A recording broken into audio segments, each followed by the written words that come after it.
Who authorized this release? The CBP port director demanded, throwing a stack of unsigned manifests onto the conference table. Julian Vance swallowed hard, looking at the handcuffs hanging from the agent's belt, unable to speak a single word. 18 years. That's how long I ran the Class 3 customs bonded warehouse for Vance Logistics down at the Port of Savannah. If you've never worked the docks, a bonded warehouse probably sounds like a regular storage unit with a fancy padlock. It isn't. It's a sovereign piece of United States territory sitting inside a private company's fence. Every single piece of cargo that comes off those container ships from Hamburg or Tokyo sits in my yard before a single dime of import duty is paid to Uncle Sam. We are talking millions of dollars in industrial machinery, high-end electronics, and automotive parts. Under federal law, specifically Title 19 of the Code of Federal Regulations, you don't just open the gates and let trucks roll out. If you do, it isn't called shipping, it's called smuggling, and I was the guy holding the key, literally and legally. My name was on the CBP Form 301. I was the designated custodian of record. To get that title, I had to submit to a background check that dug so deep into my life, I felt like I was applying to the CIA. The federal government had my fingerprints, my financial history, and a 3-decade record of my whereabouts. If a single pallet of unmanifested cargo walked out of that warehouse without an approved CBP, Form 7501 or 3461, it wasn't the company that went to federal prison first. It was me. Usually a warehouse of our scale would have a backup. We did. Nora Davies was my assistant and our secondary custodian, but Nora had just gone on maternity leave the week before the storm hit. I had urged management to hire a temporary certified broker to cover her absence, but the new leadership flatly refused, claiming it was an unnecessary operational expense. So, I was the sole point of failure, holding the entire compliance weight of our Savannah terminal on my shoulders. For 17 of those 18 years, the arrangement worked perfectly. Gregory Vance, the founder of the company, was an old-school logistics man. He started with one flatbed truck in the 70s and built Vance Logistics into a $60 million operation. Gregory knew the rules. He knew that the Port of Savannah wasn't a place where you cut corners. He used to tell me, "Warren, you keep the feds off my back, and I'll keep the trucks moving." We had a mutual respect. When we had a discrepancy on a manifest, Gregory would back me up when I refused to release a shipment until we cleared the paperwork. He knew a 3-day delay was cheaper than losing our bonded warehouse license, but Gregory's knees were giving out, and his heart wasn't what it used to be. By the time the summer of 25 rolled around, he decided it was time to step back. He didn't sell the company. He did what most self-made founders do when they want to secure their legacy. He handed the keys to his eldest son, Julian. Julian Vance was 31 years old, wore tailored suits that looked ridiculously out of place in a dusty warehouse yard, and possessed an Ivy League MBA that apparently taught him everything about quarterly margins and absolutely nothing about how physical freight moves. The day he took over as Executive Vice President of Operations, he brought in a bunch of consultants and set up a giant whiteboard in the main office. He called a general meeting on his first Monday. All the yard jockeys, forklift drivers, and administrative staff were squeezed into the break room.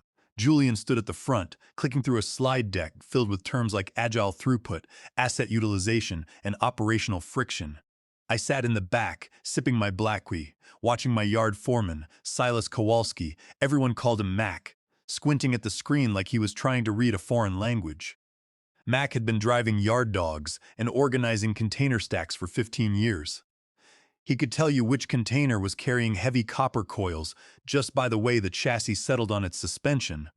Our bottleneck is currently the inbound to outbound processing time at the bonded facility, Julian announced, pointing a laser pointer at a red box labeled Warren's desk. Under our current model, we have cargo sitting on our floor for an average of 48 hours before it's dispatched to domestic carriers. That's dead capital.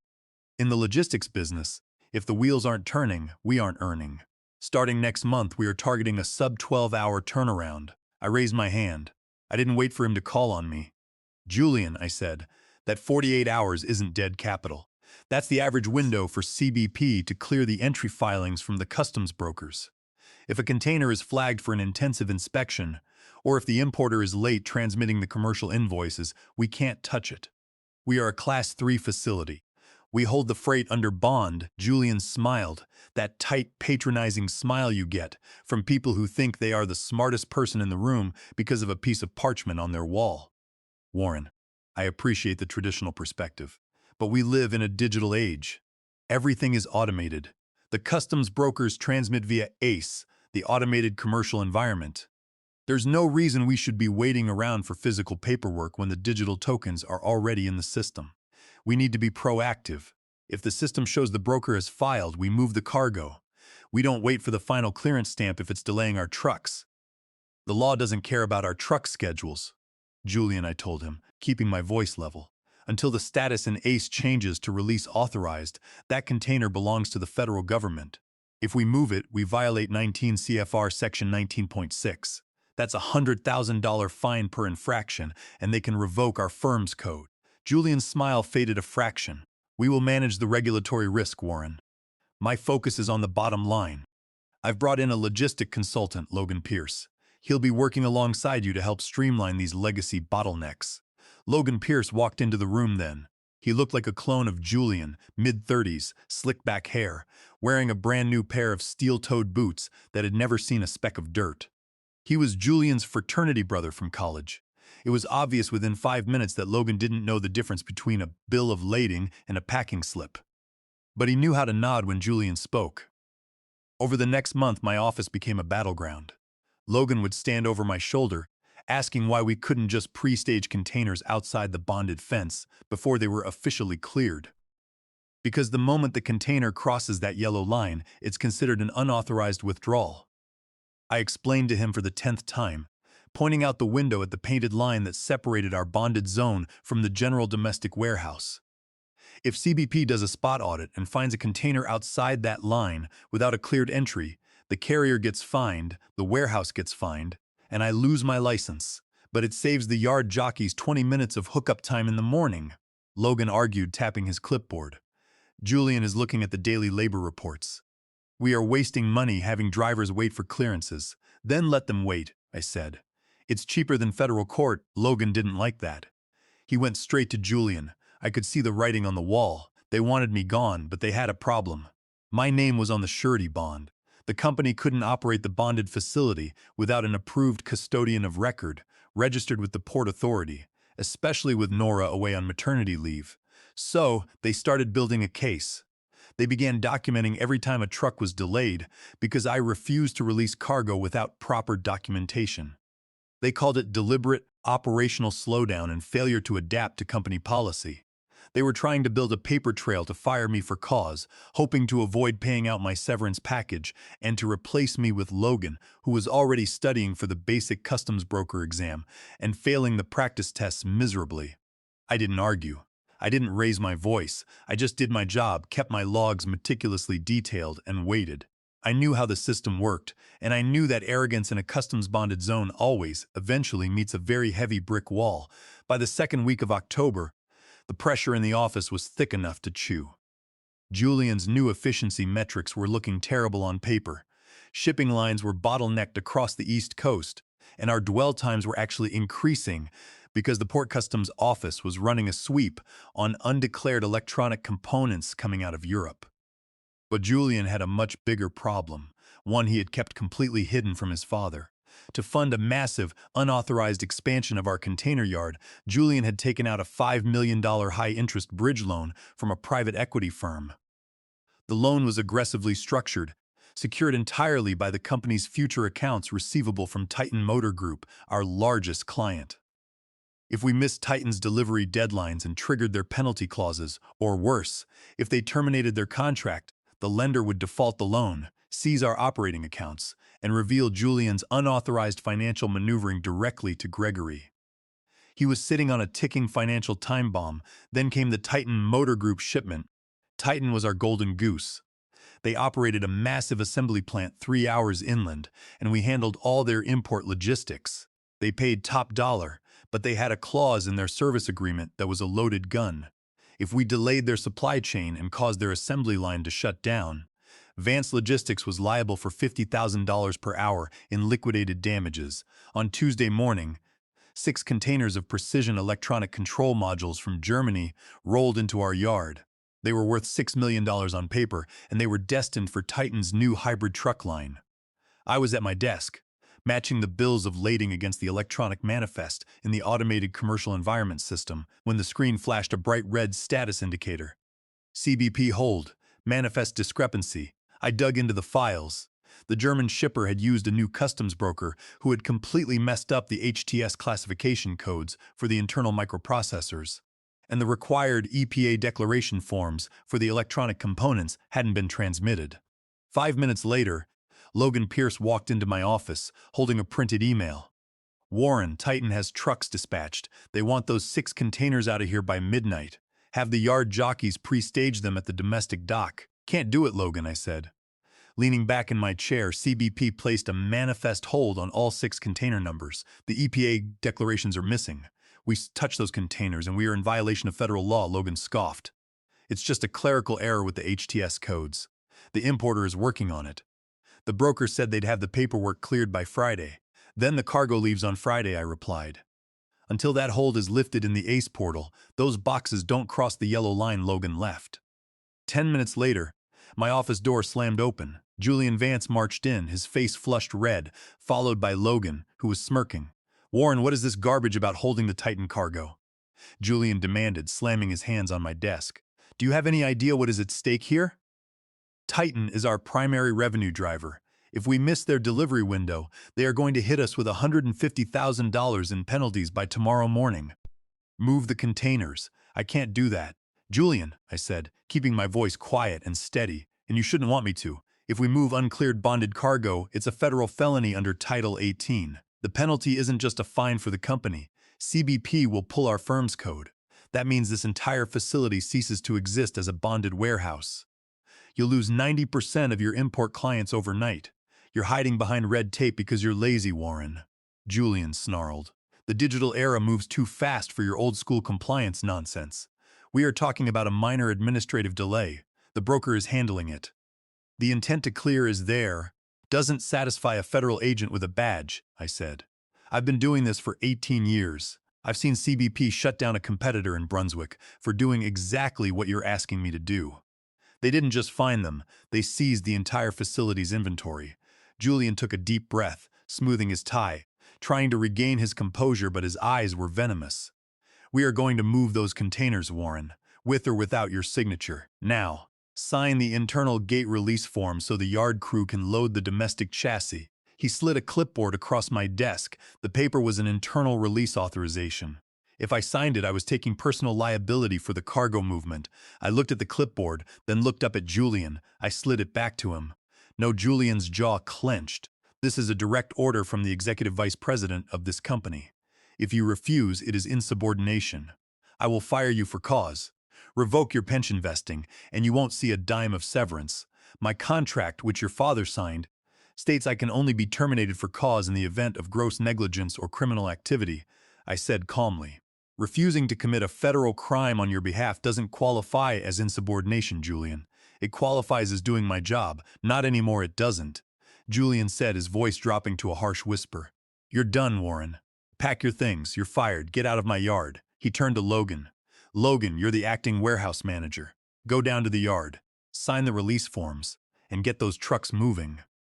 We have a business to run." Logan hesitated for a second, looking at me. But Julian leaned in and whispered to him. "Don't worry about it, Logan. I just got off the phone with our broker. The German shippers cleared the ACE portal 10 minutes ago. It's just a system sync lag. The clearance is official. Kicking Warren out is just cleaning house. Sign the papers, get the trucks out, and that 5% equity stake we talked about is yours by Friday." Logan's eyes lit up. He smiled. "On it, Julian." I looked at Julian for a long moment. I didn't get angry. I didn't shout. I had seen young executives like him come and go. They think the world runs on spreadsheets and that the law is just a suggestion you can negotiate away with a golf course handshake. I opened my desk drawer, took out my personal notebook, my coffee mug, and my reading glasses, and placed them in my leather satchel. Then I unclipped my gate security pass, my physical brass keys to the warehouse cage, and my company ID. I laid them neatly on the desk. "The security codes for the main terminal operating system are in the green binder on the shelf," I told Julian, my voice flat. "But you might want to remember one thing. My name is the only active one listed on the surety bond at Vanguard Surety Group. You have exactly 24 hours to notify the port director of a change in custodian of record. Julian didn't even look at me. He was already tapping on his phone. We'll handle the paperwork, Warren. Don't worry about us. Just get out. I walked out of the office, down the metal stairs, and out into the hot, humid Savannah air. As I walked across the gravel parking lot, I saw Max standing by the fence, watching the yard jockeys hook up a diesel tractor to one of the German containers. Mac looked at me, then at the bag in my hand. Warren, what's going on? I've been relieved of my duties, Mac, I said, putting a hand on his shoulder. Do me a favor. Just do your job, follow the written work orders. And don't sign anything that doesn't have a corporate stamp on it. Mac looked confused, but he nodded. You got it, boss. Take care of yourself. I got into my truck, turned the key, and drove out of the gate. I didn't look back in the rearview mirror. I knew what was coming, and I knew I didn't want to be anywhere near the blast radius. I drove home, made myself a pot of strong coffee, and sat down at the wooden desk in my study. For the first time in 18 years, the constant hum of the Port of Savannah wasn't vibrating in the background. It felt strange, but it also felt like the calm before the tide changes. I opened my laptop and pulled up the contact directory for Vanguard Surety Group. I didn't dial the general customer service line. I dialed the direct office number for Rebecca Hart, the senior underwriting director who had managed the Vance Logistics account for over a decade. Warren, it's good to hear from you, Rebecca said when she picked up. I was just reviewing Vance's quarterly bond schedule. Are we all set for the compliance audit? Actually, Rebecca, that's why I'm calling. I was terminated this afternoon. Effective immediately. There was a long silence on the other end of the line. I could hear the faint click of Rebecca's pen. Terminated? Warren, you're the sole custodian of record on that continuous customs bond. Gregory Vance knows we can't underwrite that facility without your license and background clearance, especially with Nora Davies on maternity leave. Who did they replace you with? Julian Vance is the new executive VP. He brought in his college buddy, Logan Pierce. I don't believe Logan has his CBP Form 3078 clearance, nor does he have a broker's license. That is a massive material change in risk, Rebecca said, her tone instantly shifting from friendly to clinical. Our contract with Vance Logistics specifically stipulates that the $500,000 continuous customs bond underwritten by Vanguard Surety is contingent upon your direct daily physical supervision of the bonded cargo. If you aren't on site, we have zero visibility. If they move cargo illegally, we are liable to CBP for the full face value of the bond. I know, I said, which is why I am formally requesting to be removed from the bond as the custodian of record, effective today, October 14th. I've already drafted the notification letter. I'll scan and email the signed copy to you in 5 minutes. Under federal rules, Vanguard Surety couldn't instantly cancel the bond without a 30-day notice period to CBP. However, Rebecca knew how to protect her firm. I will file an immediate reservation of rights with CBP, she said. I am notifying the port director that as of this hour, Vanguard Surety Group disclaims all liability for any new cargo movements or customs entries at that facility because it is operating without an approved, bonded custodian. The moment that notice hits the CBP system, they will freeze their entry filings. I understand, Rebecca. You have to protect your firm. I'll send the signed document over right now. I hung up, printed the formal revocation letter, signed it with a blue ink pen, scanned it back into my computer, and hit send once that email was gone. I logged into my personal account on the CBP portal. I had a digital credential tied to my personal customs broker ID. I navigated to the facility registration section for Vance Logistics, firm's code L384. I entered the portal and submitted a change of status notification, officially indicating that as of October 14th, at 3 p.m. Eastern Time, my employment as the designated custodian of record had terminated under 19 CFR Section 19.3. A customs-bonded warehouse must always have an active custodian. When a custodian leaves, the facility has a 10-day warning period to register an approved replacement. If they fail to do so, their firm's code is suspended. But Julian and Logan didn't wait 10 days. They didn't even wait 10 minutes. While I was completing my filings, Logan Pierce was down in the yard at Vance Logistics, eager to prove his worth. Relying on Julian's lie that the clearance was already approved and only delayed by a system lag, Logan walked down to the gatehouse with a clipboard, signed the gate release sheets for the first 2 Titan Motor Group containers, and ordered the yard jockeys to load them onto the waiting carrier trucks. The drivers, eager to make their delivery window, took the paperwork and drove out of the gate.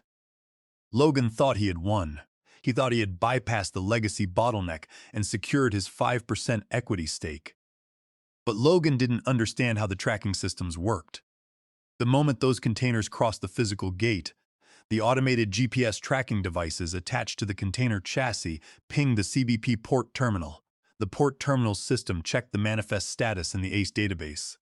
Because the containers had been moved without a release, authorized status in the system. And because Vanguard Surety's emergency reservation of rights notice had just been logged into the CBP system, the automated terminal operating system did exactly what it was programmed to do. It flagged the movement as an unauthorized withdrawal of bonded cargo. In the eyes of the federal government, 2 shipping containers containing $2 million of precision German electronics had just been illegally removed from customs custody, a direct violation of 18 U.S.C. Section 549. I sat on my back porch that evening, watching the sunset over the marsh, drinking a cold beer. I knew the automated machinery of the federal government was already grinding. It doesn't move fast when you want it to, but when it detects a breach of security at a major commercial port, it moves with absolute crushing force. I turned off my phone, went inside, and made dinner. I had a feeling my phone would be ringing very early the next morning, and I wanted to be well rested when it did. At 7:30 on Thursday morning, my phone started vibrating on the kitchen counter. The caller ID showed the main line for Vance Logistics. I let it ring, took a slow sip of my coffee, and waited for it to stop. 10 seconds later, it started again. This time, it was Julian's personal cell phone. I picked it up on the 4th ring. "Warren, Thorne, Warren, what the hell did you do?" Julian screamed into the receiver. His voice was cracked, stripped of all that smooth, corporate polish. In the background, I could hear the constant shrill blare of truck horns and the sound of heavy diesel engines idling. "Good morning, Julian," I said, keeping my voice conversational. "How are the throughput metrics this morning?" "Don't play games with me," he yelled. "We have federal agents at our front gate. They've shut down the inbound scales. They're refusing to let any trucks enter or leave the yard. And Titan just called. Their containers were pulled over by CBP transport officers 2 miles from the port. They've seized the cargo. The whole shipment of electronic modules is sitting in a federal impound yard. Titan is threatening to sue us for $3 million in damages and terminate our contract by noon." "That sounds like a compliance issue," I said. "Under Title 18 of the United States Code, Section 549, the unauthorized removal of merchandise from customs custody is a federal offense. When you fired me and locked me out of the system, I was legally obligated to notify the underwriting surety company and the port director that I was no longer supervising the facility. Vanguard Surety filed a reservation of rights, which alerted CBP. When you chose to move those containers without a licensed custodian and without a cleared ACE manifest, you committed a federal crime. You reported us," Julian hissed. "You went running to the feds because you wanted to sabotage this company." "I filed a change of status report, Julian. It's a standard CBP form. If I hadn't filed it and you moved that cargo under my name, I would be criminally liable. I told you yesterday. My name was on the bond, not yours. You cannot legally guarantee a secure customs area that you have barred me from entering. We're going to sue you, Warren." Julian spit out, his voice shaking with anger. "We're going to sue you for tortious interference, for sabotage, for breach of contract. Our corporate legal team is already drafting the paperwork. We will take everything you own. You can talk to my attorney, Arthur Sterling," I told him calmly. "I sent his contact information along with my formal terminations response to your HR department yesterday afternoon. But if I were you, I'd worry less about me and more about the port director. If Logan signed those gate releases yesterday after the bond was suspended, he committed a federal offense. CBP doesn't sue companies for that, Julian. They indict people. Logan didn't know the bond was suspended," Julian yelled. "You set us up!"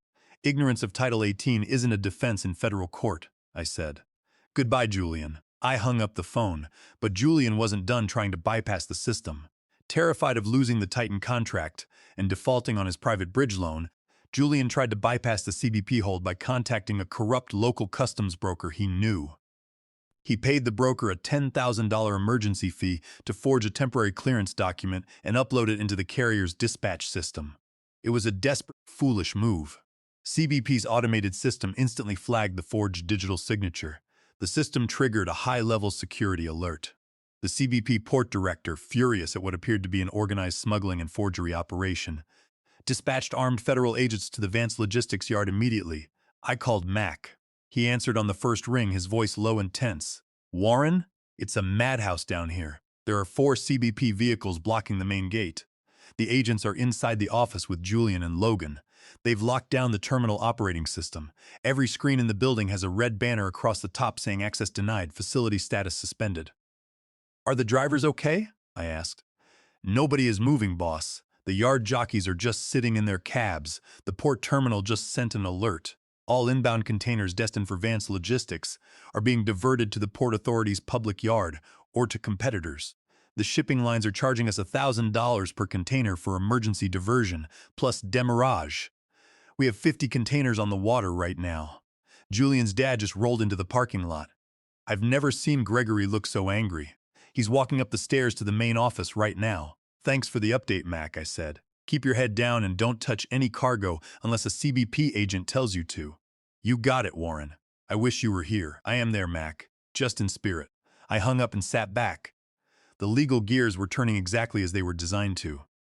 Julian had spent his entire career believing that power was about title and authority, that because he was the owner's son and had a degree from a top business school, he could bend the physical world to match his spreadsheets. He didn't realize that in the shipping industry, the real power doesn't sit in the executive suite. It sits in the boring, dry compliance manuals, in the relationships built with port inspectors over 2 decades, and in the signatures on the surety bonds. Without those, all his trucks, his high-tech yard, and his $60 million company were just a very expensive parking lot. My attorney, Arthur Sterling, called me 30 minutes later. "Warren," Arthur said, sounding highly amused, "I just got a very frantic call from the general counsel at Vance Logistics, Preston Brooks. They want to know what it will take to get you back on site and get the bond reinstated." "What did you tell them?" I asked. "I told them we are currently reviewing the terms of your wrongful termination and that any discussion regarding your return would require a significant corporate restructuring." Preston sounded like he was about to throw up. He said, "Gregory Vance wants to meet with us personally this afternoon." "Tell them we can meet at 3 p.m., I said. "At your office, and tell them to bring the checkbook." The conference room at Arthur Sterling's office was quiet. The only sound was the hum of the air conditioning and the soft rustle of documents as Preston Brooks, the general counsel for Vance Logistics, arranged his notes. Gregory Vance sat at the end of the table. He looked older than 68. The sharp, decisive eyes I had known for 18 years were tired, shadowed by dark circles. He didn't look at his lawyer. He looked at me. Julian was not in the room. I had made it a non-negotiable condition of the meeting that the executive VP of operations would not be present. "Warren," Gregory said, his voice husky. "Thank you for coming." "Of course." "Gregory," I said, "I'm sorry we have to meet under these circumstances." Preston Brooks cleared his throat. "Warren, we want to settle this quickly. There's been a massive miscommunication regarding your role and the operational policies implemented by the new management team. We are prepared to offer you your old job back with a 10% salary increase and a full restoration of your pension benefits, provided we can get the surety bond reinstated by tomorrow morning." I didn't answer. I looked at Arthur Sterling, who smiled and slid a single-sheet document across the polished mahogany table. "These are our terms for Warren's return," Arthur said. Preston Brooks put on his reading glasses and looked at the sheet. His face went pale. He passed it to Gregory, who scanned it slowly. "This is extensive, Warren," Preston said, his voice rising a register. "You're asking for a complete restructuring of our operational authority." "Let me lay out the reality for you, Preston," I said, leaning forward. "Right now, Vance Logistics is bleeding roughly $75,000 a day in diversion fees, port demurrage, and contract penalties. Titan Motor Group is preparing a formal breach of contract lawsuit that will seek triple damages for their assembly line shutdown. Your firm's code is suspended. Without a licensed bonded custodian of record, you cannot legally move a single pallet of import cargo." I pointed at the document. Logan Pierce signed gate releases for 2 containers after the bond was suspended, and Julian tried to forge a digital clearance signature. That is a violation of 18 U.S. See Section 549 and Section 545. The port director is preparing an administrative case file. Logan is facing individual criminal liability, and as the officer who authorized the movement and attempted forgery, Julian is looking at a federal grand jury investigation. Furthermore, the private bridge loan Julian took out without Gregory's authorization is about to go into default, which will bankrupt this firm. The room was dead silent. Preston Brooks looked like he wanted to slide under the table. He knew I was right. My terms are not negotiable, I continued. First, Logan Pierce is terminated immediately, for cause, with no severance. Second, Julian Vance is stripped of all operational authority at the Savannah port facility. He is barred from entering the yard, and he is to be reassigned to a non-operational corporate role at your headquarters in Atlanta. He will have zero contact with compliance or logistics operations. Gregory Vance didn't blink. He just listened. Third, I said, I will not return as warehouse manager. I am returning as chief compliance officer and executive vice president of port operations. My department will have absolute unilateral veto power over any cargo movement. If a container is flagged by CBP, my decision to hold it is final. Neither Julian nor any other executive can overrule it. Fourth, we require a 3-year guaranteed contract. Base salary is $220,000, which represents a 40% increase, reflecting the expanded executive responsibilities. Fifth, Vance Logistics will pay a $50,000 transition bonus immediately, plus $15,000 to cover my attorney's fees. And finally, Arthur added, we require a formal, written statement from the board of directors acknowledging Warren's professional integrity and confirming that his termination was a result of corporate error, not for cause. Preston Brooks looked at Gregory. Gregory, it's unprecedented. It strips the executive VP of his duties, and the financial demands are, sign it, Gregory said. Preston stopped mid-sentence. Gregory, I said. Sign it, Preston, Gregory repeated. He leaned forward, resting his elbows on the table, looking at me. Warren and I built this company. I let my son run it because I thought his fancy degree made him smarter than me. But he's a fool. He doesn't know the difference between a truck driver and a cell in a spreadsheet. He almost destroyed in 4 weeks what took me 40 years to build. Gregory looked back at his general counsel. Draft the agreement. Fire Logan tonight. Reassign Julian to the Atlanta office tomorrow morning. Warren has full authority. He turned back to me, a faint, tired smile appearing on his face. Warren, please, get my warehouse back. I will, Gregory, I said, but it's not going to happen overnight. Julian's forgery alert means we have a formal compliance audit to clear. It's going to take at least 5 days of administrative work to get the port director to issue a temporary operating permit under my supervision. We have to pay the fines, submit the corrected EPA declarations, and prove we've cleaned house. Gregory sighed. Do whatever it takes, Warren. The checkbook is yours. We signed the contracts at 4 p.m. The next 5 days were the hardest I had worked in a decade. I lived at the terminal, coordinating with Rebecca Hart at Vanguard Surety, submitting the corrected EPA documents for the German electronics, and working hand-in-hand with CBP auditors. I had to personally guarantee every single operational procedure to the port director. Because of my spotless 18-year history at the port director finally approved our temporary operating permit on Tuesday morning at 6 a.m. On Tuesday, the gate scales reopened. The black CBP SUVs were gone. The yard jockeys were already hooking up their yard dogs to the container chassis. As I walked up the metal stairs to the main office, Mac was waiting for me at the top. He had a giant grin on his face. Welcome back, Warren, Mac said, handing me a fresh cup of hot black coffee in my favorite mug. Thanks, Mac, I said, taking a sip. How's the yard looking? Diverted containers are being rerouted back to us as we speak. Titan's cargo was released from the impound yard after we paid the corrected customs entry. They're on their way to the factory now. Julian's office is empty. We cleared his stuff out last week. I walked into my new office.